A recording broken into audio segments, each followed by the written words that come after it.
Hello, everybody, and welcome back to ZakIsCinema. Yes, welcome back to, honestly, I think the greatest place on earth to talk about some movies. ZakIsCinema is just for all those beautiful people out there that just get done finishing a movie and are just so excited to just tell someone about it, talk to someone about it, and then you just slowly realize that you have nobody that'll even listen to you about what you just watched. So, oh boy, howdy, do I have a seat for you right here. Come and join us here at ZakIsCinema. Today we're going to be sticking with our first time watch review segment. So for anybody new here, the first time watch reviews is just this idea of me watching a movie for the first time and then giving my thoughts on that movie after just seeing it. I've grown up watching a lot of movies that have been inspired by previous movies, so this is just a way for me to kind of catch back up on some movies, watching them for the first time. Today we're going to be doing a first time watch review for My Bloody Valentine. My Bloody Valentine was released in 1981. For director, we got George Mihalka. Hope I said that right, so sorry, George. Writer, we got John Beard, I think. In this movie, we got Paul Kellman, Lori Hallier, Neil Affleck, Cynthia Dale, Keith Knight, Alf Humphreys, and Patricia Hamilton. The plot for My Bloody Valentine follows the story of 20 years after a Valentine's Day tragedy claimed the lives of 5 minors. Harry Warden returns for a vengeful massacre among teen sweethearts gearing up for another Valentine's Day party. Jumping into this review, honestly, I've never really heard about this movie. For this review, I wanted to find a Valentine's Day horror movie just with the holiday coming up, and then we also have a really cool slasher, or at least it looks really cool, Heart Eyes, which I believe comes out in the first or second week of February. So just taking a look back at some other Valentine's Day movies, and this was one that I kind of stumbled upon. I also love the trend of like holiday slashers. I mean, obviously you got a bunch around Halloween time.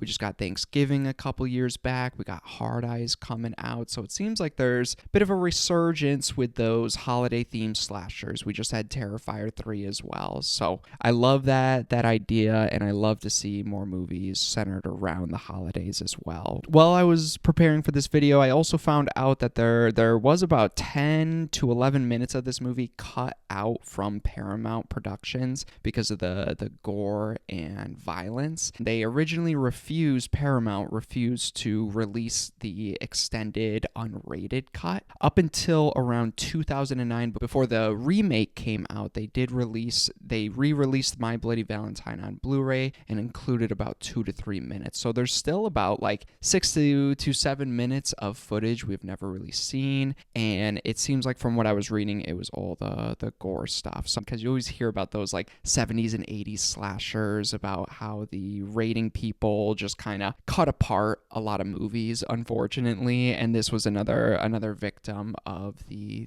editing room, I guess. So I'm always in the mood for a slasher. It's just one of those genres that I can watch whenever. We obviously don't get a lot of Valentine's Day themed like slasher horror movies, so that's what I was looking for. I stumbled across this, found out they did a remake, so we'll do that review pretty shortly here too. Jumping into My Bloody Valentine, we're going to start talking about the positives, or the things that I really enjoyed about it. First, I really liked and enjoyed how this movie utilizes its holiday themes and then also makes it a part of the story. In this movie, we have the town gearing up for a Valentine's Day holiday party. We got characters that are going through relationship issues and drama. We also have our killer who is motivated by the holiday and centers a lot of his kills around the theme of Valentine's Day. I like how this movie stuck to that holiday theme and actually went through with it throughout the movie. In this movie, you got the Valentine's Day themes and holiday, which are again a part of the killer story and how he kills his victims. In this movie, we got the main story that follows like TJ as he returns home to hopefully get back together with his ex-girlfriend Sarah, which is alluded to that they have a significant history together and he kind of left to do other things. It's implied maybe like work. Again, it uses that holiday. It's involved in our characters, it's involved in our town, it's involved in our killer, it's involved in how he kills, and the killer story that is revealed to us. So I like that this just wasn't, let's slap My Bloody Valentine and get people to go around the holidays or something. Like, there's actually a point to this being a Valentine's Day slasher movie. So I really enjoyed that they actually utilized that throughout. I really enjoyed the cave setting and coal miner killer in this movie. I think it helps to differentiate it from other similar slashers, especially around that time, like in the early 80s. In my opinion, I think the coal miner outfit also helps to make our slasher look different, feel a little different, and stand out from other killers like Michael Myers, Freddy, Jason, some of our other classics. There's not another slasher killer that really has that coal miner outfit going, but this one really helps to stand out on its own because there's not another killer, especially around this time, that looked anything like it. My next positive here is I always enjoy, just honestly, I don't know why, but in like any movie, when a movie has a small town feel, in this movie, it utilizes that small town feel and makes the town seem like a part of the story and almost like another character that's in the movie. Everything centers around the town, the characters interact in the town, and the town has this significant history that is attached to our killer and the tragedies that happened years ago. And especially in this one, it feels like another character. Like, everybody kind of knows each other, the police know everybody, like it's one of those types of movies. For some reason, I know I mentioned I love slashers, but a lot of slashers do kind of do this trope of having that town that kind of has the history. They know everybody here. This town is cursed. But I always like it because it feels like more comforting and warmer to watch in a way. Like you're a part of this town together on this journey. I don't know if that makes sense. I don't know. I've always enjoyed that, and I especially enjoyed it here. The third act, especially, like those last 20 to 25 minutes, really picks up the pace because they go into that coal mine setting. It felt dirty, it felt grimy, and honestly made me kind of wish more of this movie took place in that coal miner setting, because we get some setup in the beginning and then a lot of it at the end and nothing really in the middle. But the scenes and the places where it's taking place in the coal mines, I really enjoyed. We get to see this killer in his element chasing his victims, so it adds another layer of intensity to the movie. So I really enjoyed that, and I just like the look of it. Again, this setting and this killer, but especially the setting, kind of helps separate it from other slashers of its kind. I can't even remember the last time I've seen a movie take place like in a coal mine setting, so it was really cool watching this in that setting, and the scenes that they have in there just made me wish that the movie utilized that more, because the scenes that they do are really good and really impactful for me. So this is actually the first time we're witnessing ZakIsCinema history right now, people, because this is my first review that I almost had to make a mixed section in my reviews. I usually just do positives and negatives, but I do have some mixed feelings here, which we'll get into. So jumping into my mixed, I feel like this is more mixed positive, but also spoilers for this movie that came out in 1981. I don't know if I have to say that, but you're welcome. I'm always looking out for you here at ZakIsCinema. But I really enjoyed the twist in this movie. I'll say that right off the bat. Okay, we going out on a limb here in ZakIsCinema. I enjoyed the twist. I said it. The whole time we think it's Harry Warden who's built up to be this killer that has ties to this town and this history. So the movie honestly does a pretty good job, for the most part, at making it seem like it's not a whodunit type movie. They set up this killer pretty well, the history and the reasons why he would come back. It doesn't really present itself as a whodunit, so you're not even thinking about that angle, or at least I wasn't. But then towards the end, when we find out that Axel, TJ's friend who is dating Sarah now, Axel is actually the killer, and it helps to flip everything on its head. honestly, I absolutely loved how we get that like quick little flashback scene exploring that Harry Warden actually killed Axel's dad, and it's implied that he like raised and mentored Axel to help finish out his life's work and to ruin any future Valentine's Day holiday parties that might be thrown in this town. Reminded me of like a jigsaw killer with his many apprentices in that movie series. It just kind of reminded me of that. But the thing that I loved about this is how creepy it is, and then how interesting it is, and then also how they don't over explain it. You get that quick flashback scene like, oh shit, like he was the kid whose dad was murdered in the original killings over 20 years ago. That's kind of crazy. Then you get that really cool scene of him like ripping his arm off in the debris of the coal mine, backing away, laughing hysterically as he shouts for Harry Warden, saying both of them are going to be coming back to this town. And then that's just how the movie leaves off. Like, it's so creepy and unsettling. It's a little bit unexpected, flips everything on its head, and then just leaves you there. So I love movies like this that can introduce a twist that not only makes your story a little bit creepier, but it makes it a little bit more interesting too. And I really do appreciate how they don't over explain it. You don't get a scene with Axel like sitting down crying, explaining everything. Like, you get a quick flashback and you kind of put the pieces together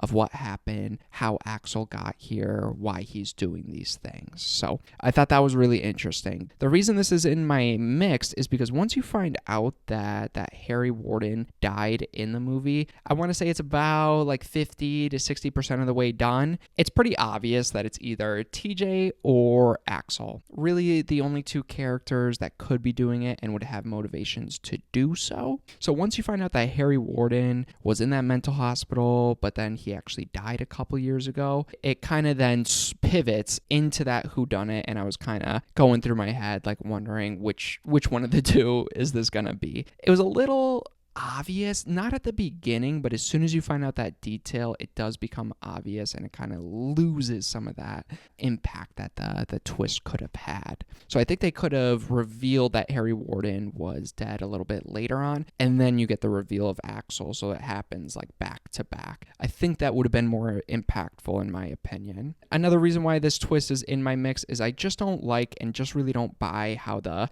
police never mention or like warn Axel like, hey man, I know you're worried about that dipshit looking TJ guy over there stealing your girl, but hey man, we just want to let you know that yeah, your dad's killer, he's on the loose and killing again. Hey, heads up, buddy. Like, you think the police would have like maybe even been like watching him, because now he has like, there's like motivation there of why Axel could be doing this. But even if the police don't assume he's a suspect, just nobody even like talks to him about it, even though everyone in this town like knows about this history, knows about the original killings, knows about Harry Warden, but no one comes to Axel in the beginning when they think that Harry Warden's like out on the loose in the town again. So again, like one of those twists where it's interesting, but the more you think about it, like there's some holes there, not everything lines up perfectly, but it's in my mixed positive because it's so easy to look past. I like how it leaves off. The ending's really impactful. Don't keep thinking about it.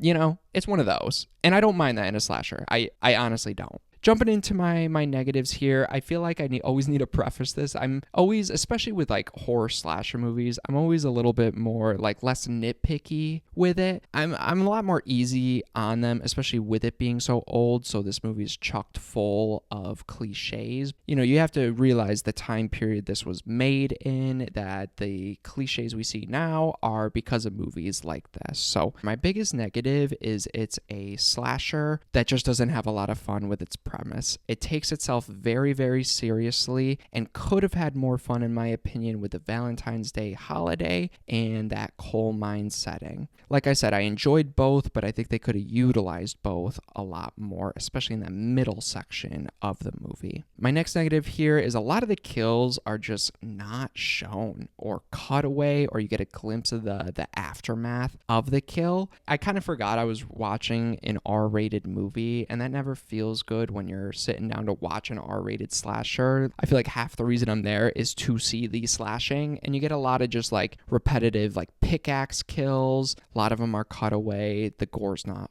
all there. So again, I think that kind of took away from my enjoyment a little bit, is just because it's missing some of that slasher fun. And now kind of researching the movie, and you realize about like 10 minutes was taken out. I could see when I was watching the movie where those cuts would be. It's unfortunate that it happened that way, but you're not going to get a lot of gore or gruesome kills in this movie, unfortunately. In my opinion, there's way too many characters in this movie. Like, I know I really only touched on like Axel, TJ, and like Sarah, but there's a whole group of characters we got here. The movie just struggles to focus on just one or a couple. So when I was watching it, I kind of struggled to connect with the story or latch on to any one of our characters. Unfortunately, not one character gets most of the screen time, so you're left with this big group of teenagers watching them get picked off one by one. So there's not a lot of emotional investment into this movie, unfortunately. A lot of the kill scenes, in my opinion, have little tension or build up. You know, like we were just talking about, like characters kind of they're in one big group, then characters slowly start to separate themselves from the group, and one by one the killer shows up and pickaxes them. But I noticed in those kill scenes, like there's not a lot of like build up, like creepy noises, music kicking in. It's just kind of characters separate themselves, then like, oh hey, oh shit, it's a coal miner coming to kill us. Like he just kind of shows up and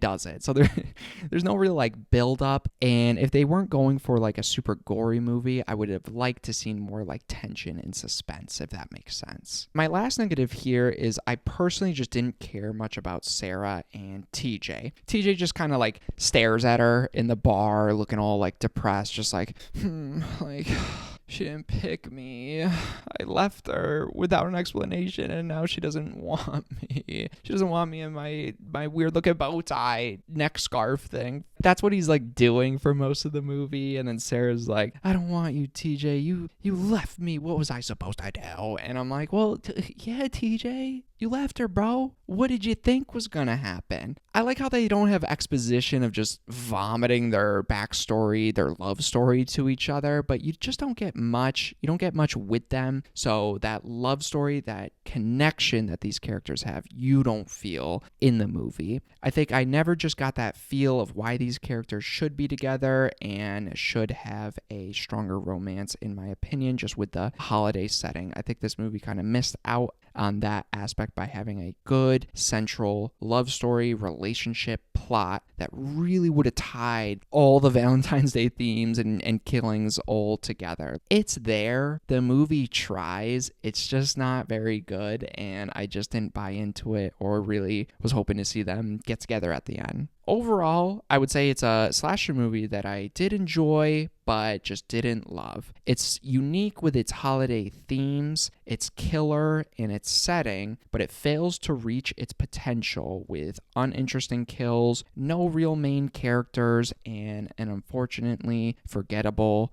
love story in the mix. For my rating for this movie, I have it as it's a movie that I would never own. I would never look to purchase this for myself, but honestly, I wouldn't mind watching it again if it was on streaming somewhere around the holidays and I wanted to watch a old-time slasher. So that's my rating for My Bloody Valentine. Thank you again, everybody. I appreciate you guys watching. I appreciate anybody clicking on this video and watching ZakIsCinema. Thank you so much. You have my thoughts now on My Bloody Valentine. So let me know down below your thoughts and feelings on this original movie, My Bloody Valentine. I'm looking forward to exploring more holiday slasher movies. So if you have any recommendations, let me know down below. But thank you again for watching. Keep a lookout for more ZakIsCinema coming very soon.